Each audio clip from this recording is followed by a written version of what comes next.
ಇಲ್ಲ, ನನಗೆ ಭಾಳ ಒಂದು ಸಂತೋಷ ಸಮಾಧಾನ ಆಗ್ತದೆ. ಮತ್ತು ಇಲ್ಲಿಗೆ ಬಂದು ನಾವು ಮುಟ್ಟಿದ್ದೇವೆ ಅಂತ ನಾನು ಕೂಡ ಆಲೋಚನೆ ಮಾಡ್ತೇನೆ, ಮಾಡ್ತಾ ಇರ್ತೇನೆ. ಆಗ ಸ್ಕೂಲಿಂದಲೇ ಎಲ್ಲ ಕೂಡ ನೆನಪಾಗ್ತಾ ಬರ್ತದೆ.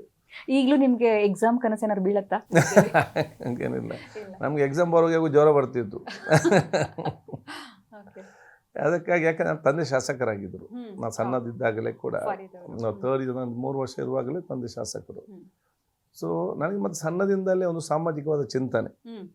ಸಣ್ಣದೇ ಪ್ರೈಮರಿ ಸ್ಕೂಲಿಂದಲೂ ಕೂಡ ನಮ್ಮ ಕ್ಲಾಸ್ಮೇಟ್ ಇರಲಿ, ಏನಾದರೂ ಬುಕ್ ಪೆನ್ಸಿಲ್ ಇನ್ನೆಲ್ಲ ಬೇಕಾದ್ರೆಲ್ಲ ಆ ರೀತಿ ಸಹಾಯ ಮಾಡುವಂಥದ್ದು ದೋಸ್ ಡೇಸ್ ಆಗಿಂದಲೇ. ಆ ಮಟ್ಟಿಗೆ ಕೊಡುಗೆ ಇದ್ದಾನೆ ಅವಾಗ, ಅವಾಗಿಂದಲೇ ಒಂದು ಹೆಲ್ಪಿಂಗ್ ನೇಚರ್ ಯಾವುದೊಂದು ವಿಚಾರದಲ್ಲಿ. ಅಂತವೇ ನಮ್ಮ ಹೈಸ್ಕೂಲ್ ಬಂದಾಗಲೂ ಕೂಡ ಅದೇ ಇತ್ತು, ಒಂದು ಲೀಡರ್ಶಿಪ್ ಕ್ವಾಲಿಟಿ. ಎಲ್ಲರನ್ನು ಸೇರಿಸಿಕೊಂಡು ಯಾರು ಸ್ಕೂಲ್ ಲೀಡರ್ ಆಗಬೇಕು, ಯಾರು ಕ್ಲಾಸ್ ಲೀಡರ್ ಆಗಬೇಕು, ಏನು ಯಾರು ಮಾಸ್ಟರ್ ಹತ್ರ ನಮಗೆ ಫ್ರೀ ಫ್ರೀಡಮಲ್ಲಿ ಆಟ ಆಡಲಿಕ್ಕೆ ಬೇಕಾದರೆ ನನ್ನನ್ನೇ ಕಳಿಸೋದು ಮಕ್ಕಳು, ಮತ್ತು ನನಗೆ ಬೈಗಳು ಜಾಸ್ತಿ ಸಿಕ್ಕೋದು ಮಾಸ್ಟರಿಂದ.